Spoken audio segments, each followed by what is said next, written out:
Assalamualaikum warahmatullahi wabarakatuh. Perkenalkan, nama saya Andika Cesta Adabi dengan NPM 24244 350. Di sini saya akan menjelaskan atau mempresentasikan tentang penelitian saya, yaitu analisa pakaian. Salah satunya yaitu pakaian atasan, yaitu kemeja.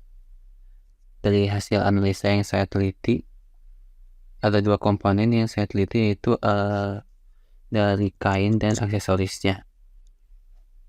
Yang pertama dari kain, yaitu saya mendapatkan analisa tentang serat kain yang terbuat dari serat alami, yaitu serat katun. Kemudian kemeja ini tenun dengan menggunakan anyaman polos, dan benang yang digunakan untuk menenun kain tersebut ini adalah benang polyester berwarna putih.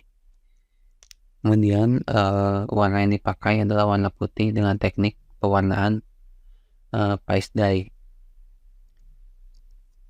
Kemudian kain ini mendapatkan finishing mekanis menggunakan teknik calendering yang bertujuan untuk memberi permukaan kain tampilan yang lebih halus. Kemudian yang kedua yaitu aksesori garment. Yang pertama yaitu ada kancing atau button. Kancing ini terbuat dari plastik. Terlihat dari permukaannya yang halus, mengkilap, memiliki lubang. Digunakan untuk daya tahan perbandingan dengan benang kancing. Ini diperkirakan berukuran sekitar 1 cm sampai 1,2 cm. Dan kancing ini dijahit dengan jahitan silang, yaitu X-stitch, yang memberikan kekuatan dan stabilitas pada kancing. Selain itu, fungsi kancing yaitu untuk menutup bagian depan kemeja dan manset lengan.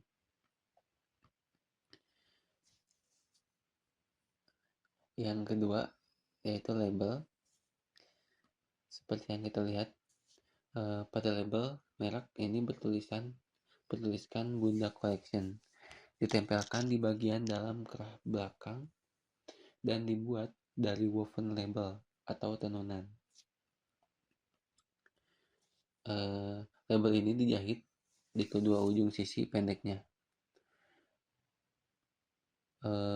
Adapun ukuran label menggunakan label cetak sederhana dari bahan satin atau nilon, dan dijahit secara manual pada bagian bawah label utama.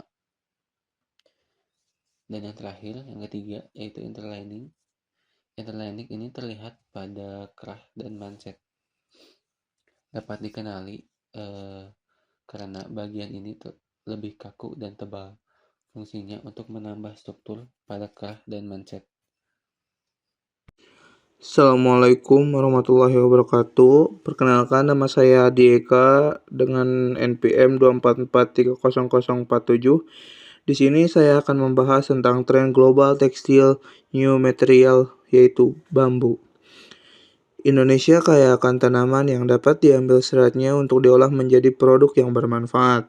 Di antara tanaman penghasil serat alami, bambu adalah yang paling populer karena memiliki aplikasi yang serbaguna, mudah tumbuh, tidak memerlukan perawatan, dan dapat mengurangi pencemaran udara. Serat bambu telah digunakan dalam berbagai aplikasi seperti dekorasi, perabot, tekstil, kertas, dan komposit. Beberapa keunggulan serat bambu adalah memiliki kekuatan tarik yang besar, densitas yang rendah, dan fleksibilitas yang tinggi. Berdasarkan spesies, metode pengolahan dari batang bambu menjadi serat, umur tanaman, ukuran serat, dan kadar kelembapan menjadi poin utama dalam pembahasan ini. Serat bambu yang dihasilkan dapat memiliki sifat mekanik yang optimal jika bambu yang dipilih adalah dari spesies tertentu, memiliki kadar kelembapan yang rendah, dan menggunakan metode ekstraksi yang tepat. Lalu, alternatif pemakaian bahan pengganti Berarti bahan sintetis yang dapat dirancang menjadi bahan aplikasi tekstil adalah yang terbuat dari bahan alami.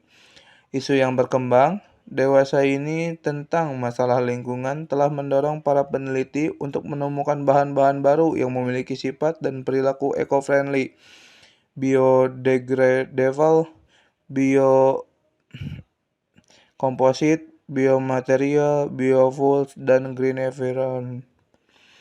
Eco-friendly adalah istilah yang digunakan untuk menggambarkan sesuatu yang baik bagi lingkungan, seperti penggunaan sumber daya secara efisien, pengurangan limbah, dan meminimalkan polusi. Kain biodegradable adalah bahan yang terbuat dari serat alami atau bahan yang terurai secara organik ketika dibuang dalam kondisi yang tepat. Kain biodegradable akan kembali ke alam hanya dalam hitungan bulan atau tahun, sehingga meminimalkan dampak buruk terhadap lingkungan. Biokomposit adalah proses untuk bahan yang terbuat dari dua atau lebih material berbeda yang dikombinasikan untuk menghasilkan material dengan sifat unggul dibandingkan dengan masing-masing komponennya. Pada pembahasan kali ini, serat yang dikombinasikan adalah serat bambu dan serat kapas. Biomaterial adalah bahan yang direkayasa atau digunakan untuk berinteraksi dengan sistem biologis, baik sel maupun jaringan, dengan tujuan terapi, mengobati, menambah, memperbaiki, atau mengganti fungsi jaringan tubuh, atau diagnostik. Biomaterial ini dapat berupa bahan alami atau sintetis dan digunakan dalam berbagai aplikasi medis. Serat bambu memiliki berbagai manfaat kesehatan, salah satunya adalah sifat antibakteri yang membantu menjaga kebersihan tubuh dan mencegah pertumbuhan bakteri. Selain itu, serat bambu juga dapat menyerap bau, melindungi kulit, pertumbuhan dan sinar UV, meningkatkan kualitas udara, dan meringankan gejala gangguan pernapasan. Biofuel didefinisikan sebagai bahan bakar yang diproduksi secara langsung atau tidak langsung dari biomasa. Biomasa sendiri adalah bahan organik yang berasal dari tumbuhan dan hewan. Lalu adapun manfaat serat bambu dan kapas, yaitu yang pertama, proses pembuatan pakaian dari serat bambu dapat dilakukan melalui dua metode, yaitu mekanis dan kimia. Metode mekanis melibatkan penghancuran bambu menjadi bubur dan pemecahan dinding sel dengan enzim alami. Metode kimia menggunakan pelarut untuk melarutkan selulosa bambu dan kemudian dipintal menjadi serat. Penelitian menggunakan metode Quality Foundation of Development (QFD) merupakan suatu alat analisa untuk menjabarkan kebutuhan pelanggan, mengevaluasi produk atau jasa secara sistematik. Mengenai kemampuannya memenuhi kebutuhan tersebut, atribut yang dipentingkan oleh konsumen adalah warna, nilai tingkat kepuasan pelanggan terhadap produk aplikasi tekstil berbahan serat alam belum melebihi tingkat kepentingan. Hal ini berarti keseluruhan atribut harus ditingkatkan. Respon teknis yang diprioritaskan adalah desain dengan nilai 3698. Selain itu perlu diprioritaskan dan diperhatikan adalah pemilihan bahan baku, identifikasi alat proses, pemilihan jenis struktur anyaman, standar alat, pembuatan aplikasi, proses finishing, uji kekuatan, proses packing, produksi akhir. Bambu menjadi pilihan material yang sangat menarik dalam proses berkelanjutan karena sifatnya yang mudah terbarukan, memiliki pertumbuhan cepat, dan mampu menyerap CO2 dari udara. Selain itu, bambu juga menawarkan berbagai manfaat lainnya seperti kekuatan, fleksibilitas, dan keindahan yang dapat digunakan dalam berbagai aplikasi, mulai dari konstruksi hingga kerajinan tangan.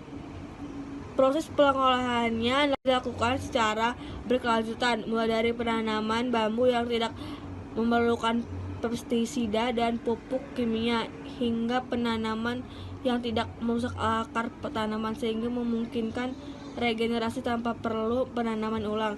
Selain itu, bambu tumbuh sangat cepat dan menyerap karbon dioksida dalam jumlah besar, menjadikannya solusi ideal untuk mengurangi jejak karbon. Dengan inovasi teknologi yang terus berkembang. Produksi serat bambu ini kini dapat dilakukan dengan metode ramah lingkungan yang meminimalkan penggunaan bahan kimia berbahaya, menjadikannya pilihan yang berkelanjutan dan bertanggung jawab bagi masa depan industri. Selain digunakan dalam industri tekstil untuk pakaian, serat bambu mulai diaplikasi dalam berbagai produk inovatif yang mendukung gaya hidup berkelanjutan. Salah satunya contohnya adalah bahan baku untuk pembuatan alat makan sekali pakai ramah lingkungan seperti piring, sendok, dan sedotan. Serat bambu juga dimanfaatkan dalam industri otomotif sebagai bahan interior yang ringan namun kuat, serta memiliki sifat antibakterial alami. Di bidang konstruksi, serat bambu diolah menjadi panel komposit untuk dinding dan lantai, menggantikan material sintetis. Bahkan serat ini digunakan dalam pembuatan produk kebersihan seperti tisu dan popok biodegradable, serta spons dan handuk dengan daya serat tinggi. Inovasi ini menunjukkan bahwa serat bambu memiliki potensi luas di luar industri fashion sekaligus menawarkan solusi ekologis bagi berbagai kebutuhan modern.